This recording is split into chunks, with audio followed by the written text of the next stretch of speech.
Assalamualaikum warahmatullahi wabarakatuh. Nama saya Muhammad Rohanam, saya absen 11. Saya absen 21 dari kelas 11G. Jadi pada masa awal kenapa bisa terjadinya proklamasi kemerdekaan Indonesia itu dikarenakan pada tanggal 6 dan 9 Agustus 1945 Jepang dijatuhi bom, di mana bom itu dijatuhkan di dua kota yaitu Hiroshima dan Nagasaki. Dan oleh sebab itu mereka itu dijatuhkan bomnya oleh Amerika Serikat. Dan pada tanggal 15 Agustus 1945 Jepang akhirnya menyatakan bahwa ia menyerah tanpa syarat. Nah, oleh sebab itu berita tersebut ternyata terus menyebar luas ke seluruh penjuru dunia, dan ternyata berita tersebut itu sampai kepada pemuda-pemudi di Indonesia yang waktu itu mendengar di radio ternyata bahwa Jepang itu sudah menyerah kepada sekutu. Nah, oleh sebab itu para pemudi Indonesia itu bergerak untuk segera memproklamasikan kemerdekaan, dan ternyata pada saat itu bangsa Indonesia itu sebenarnya sudah dijanjikan kemerdekaannya oleh Jepang, tapi pada tanggal 24 Agustus kalau tidak salah.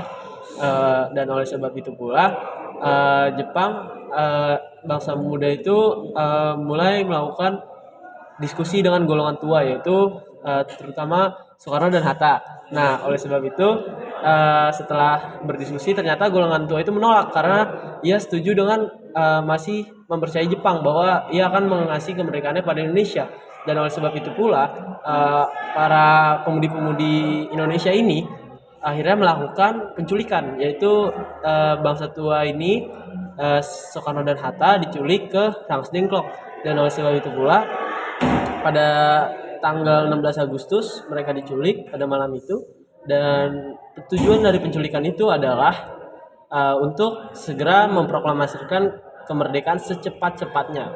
Para pemuda-pemudi itu menuntut hal tersebut, dan akhirnya Soekarno dan Hatta setuju. Dan sebelumnya Rangas Dengklok itu adalah tempat di Karawang.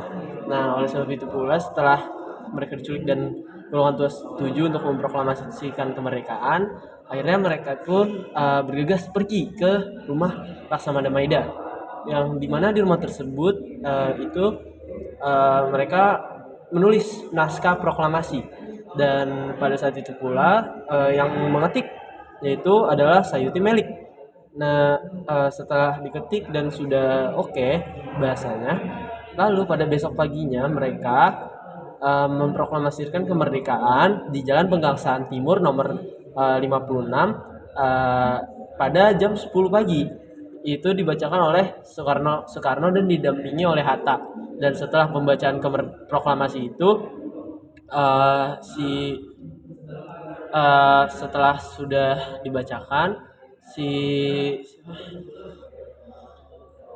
istri dari Soekarno yaitu Fatmawati menjahit bendera Indonesia. Dan oleh sebab itulah pada saat itu sudah jelas bahwa Indonesia sudah merdeka. Dan pada tanggal 18 Agustus berikutnya Indonesia pun mulai membangun sistem pemerintahannya dan mencoba berbagai pemerintahannya. Dan pemerintahan itu tidak semudah itu karena Indonesia harus membuat negara-negara lain mengakui bahwa kemerdekaan Indonesia itu benar adanya dan berdaulat, dalam artian benar-benar bersatu tanpa ada yang memecah belah. Intinya seperti itu. Sekian dari saya, Muhammad Rohanam. Mohon maaf jika ada salah dan kata.